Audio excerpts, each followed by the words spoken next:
ನೋಡಿ, ಸಚಿವ ಸ್ಥಾನವನ್ನ ಪಡ್ಕೊಳ್ಳೋದಕ್ಕೆ ಜಮೀರ್ ಅಹಮದ್ ಖಾನ್ ಅವರು ನಾನಾ ರೀತಿಯ ಪ್ರಯತ್ನಗಳನ್ನ ಮಾಡ್ತಾ ಇದ್ದಾರೆ. ಸಚಿವರಾಗಲೇಬೇಕು, ಮೊದಲನೇ ಲಿಸ್ಟಲ್ಲೇ ಅವರ ಹೆಸರು ಇರಬೇಕಾಗಿತ್ತು. ಬಟ್ ಜಮೀರ್ ಅಹಮದ್ ಖಾನ್ ಅವರು ಮಾಡಿರುವಂತಹ ತಪ್ಪಿದೆಯಲ್ಲ, ಅದು ಹೈಕಮಾಂಡ್ ಕೆಂಗಣ್ಣಿಗೆ ಎಷ್ಟರ ಮಟ್ಟಿಗೆ ಗುರಿಯಾಗಿದೆ ಅಂತ ಹೇಳಿದ್ರೆ, ಎರಡನೇ ಲಿಸ್ಟಲ್ಲೂ ಜಮೀರ್ ಅಹಮದ್ ಖಾನ್ ಅವರ ಹೆಸರಿರೋದು ಬಹುತೇಕ ಡೌಟ್ ಅಂತಾನೆ ಹೇಳಲಾಗ್ತಾ ಇದೆ. DCM ಆಸೆಗೂ ತಣ್ಣೀರು ಬಿತ್ತು. DCM ಆಗ್ತಾರೆ ಅಂತಾನೆ ಹೇಳಲಾಗ್ತಾ ಇತ್ತು. ಜಮೀರ್ ಅಹಮದ್ ಖಾನ್ ಅವ್ರನ್ನ DCM ಮಾಡಲಾಗುತ್ತೆ ಅಂತ ಹೇಳಿ. ಬಟ್ ಡಾಕ್ಟರ್ ಜಿ ಪರಮೇಶ್ವರ್ ಅವರು ಒಬ್ಬರೇ ಆಗ್ತಾರೆ. ಈಗ ಇಬ್ಬರ ಹೆಸರು ಕೇಳಿ ಬರ್ತಾ ಇದೆ. ಹಿಂದಿನ ವಿಡಿಯೋದಲ್ಲಿ ನಿಮಗೆ ತಿಳಿಸ್ಕೊಟ್ಟಿದ್ದೀನಿ ಯಾರ್ಯಾರು ಅಂತ. ಸತೀಶ್ ಜಾರಕಿಹೊಳಿ ಅವರು ಹಾಗೆ MB ಪಾಟೀಲ್ ಅವರು. ಅಲ್ಲಿಗೆ DCM ಸ್ಥಾನಕ್ಕೂ ಕೂಡ ಜಮೀರ್ ಅವರಿಗೆ ತಣ್ಣೀರು ಬಿದ್ದಿದೆ. ಹೈಕಮಾಂಡ್ ಕೆಂಗಣ್ಣಿಗೂ ಕೂಡ ಗುರಿಯಾಗಿದ್ದಾರೆ.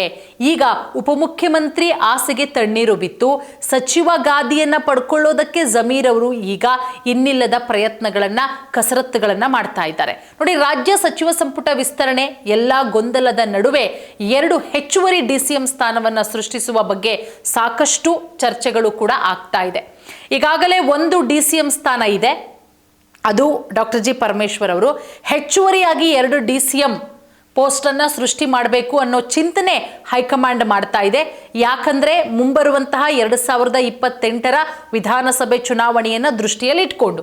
ಸೊ ಇದರಲ್ಲಿ MB ಪಾಟೀಲ್ ಹಾಗೆ ಸತೀಶ್ ಜಾರಕಿಹೊಳಿ ಅವರ ಹೆಸರು ಬಹಳಷ್ಟು ಜೋರಾಗಿ ಕೇಳಿ ಬರ್ತಾ ಇದೆ. ಆದರೆ ಮುಸ್ಲಿಂ ಸಮುದಾಯದ ನಾಯಕರಿಗೂ ಕೂಡ ಅವಕಾಶ ಸಿಗುತ್ತಾ?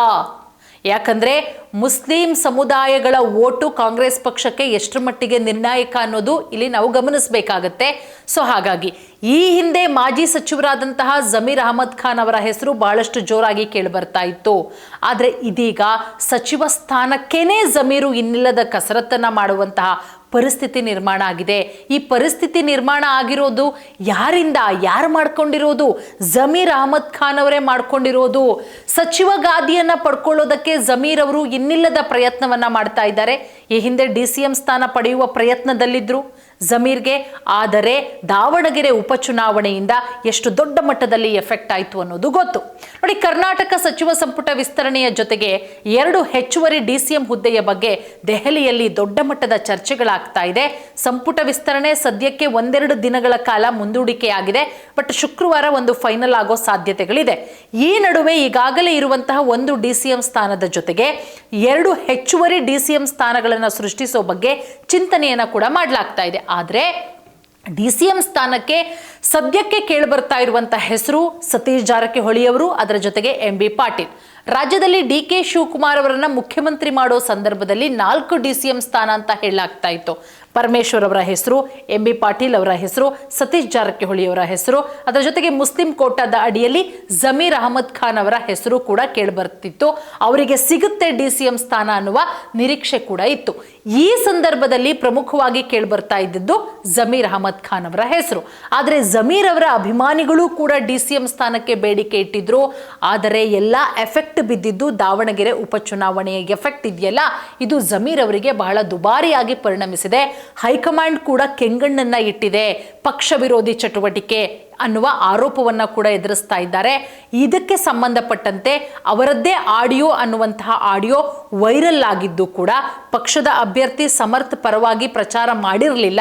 ಬದಲಾಗಿ ಮುಸ್ಲಿಂ ಅಭ್ಯರ್ಥಿಯನ್ನ ಕಣಕ್ಕಿಳಿಸಬೇಕು ಅನ್ನೋದು ಅವರ ಬೇಡಿಕೆಯಾಗಿತ್ತು.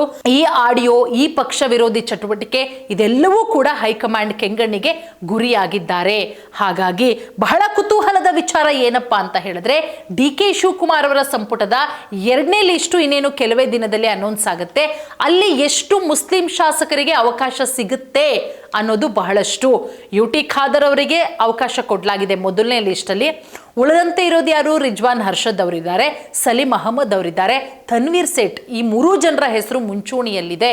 ಸೊ ಹಾಗಾಗಿ 3 ಜನಕ್ಕೂ ಕೂಡ ಸಿಗುತ್ತಾ ಅಥವಾ ಜಮೀರ್ ಅವರಿಗೆ ಸಿಗುತ್ತಾ? ಕಾದು ನೋಡಬೇಕು.